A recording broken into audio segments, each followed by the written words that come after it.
Bonjour. Alors aujourd'hui une petite vidéo pour vous montrer comment on place le fouet dans le bol du TM6 et en fait ça marche aussi pour le TM5. Donc une première chose, on va analyser le fouet. Vous allez remarquer quelques éléments.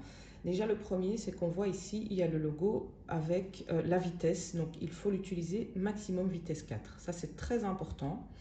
Et alors d'autres éléments, ce sont des petites encoches ici, là et là, qui permettront en fait de caler le fouet. Donc le fouet ne se fixe pas au couteau, il se cale. On va le poser et le caler. Alors, on va commencer directement pour les petits trucs. Vous allez remarquer que les couteaux forment une croix. Et donc, je vais prendre un petit pic pour vous montrer plus précisément.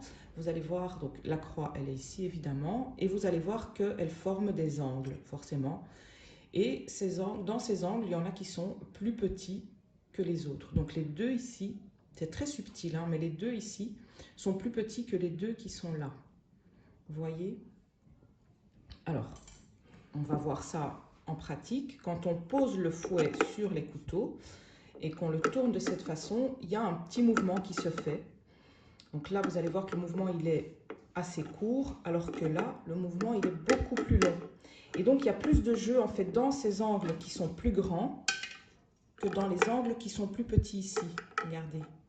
Vous voyez? Donc, ça veut dire que s'il y a trop de mouvement ici dans l'angle le plus grand, ben forcément le fouet risque de se retirer plus facilement lors de la préparation.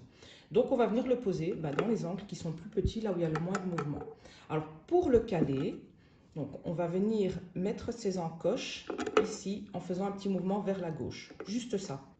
Alors vous savez qu'il est fixé lorsque, quand vous soulevez comme ça le fouet, eh bien le bol vient avec. C'est comme ça qu'on sait qu'il est calé, en tout cas, pas forcément fixé, mais il est calé. Donc, petite précision, lorsque vous faites une purée, donc apparemment c'est à ce moment-là qu'il y a le plus de problèmes, veillez à ce que les pommes de terre soient vraiment bien cuites et surtout les couper en petits morceaux pour justement que ça cuise bien et que ça ne vienne se mettre ici entre le fouet et les couteaux et que ça ne vienne décaler le fouet lorsque ça va tourner. Pour le retirer, il suffit de le tourner dans l'autre sens. Et voilà, tout simplement. J'espère que cette petite vidéo vous a plu et que surtout, elle vous aura aidé à mieux comprendre les petites subtilités du fouet sur le TM6 ou le TM5. Si vous avez des questions, n'hésitez pas à les poser en commentaire. Et alors, un petit like. Et puis, si vous trouvez que cette vidéo est utile, n'hésitez pas à la partager. Merci.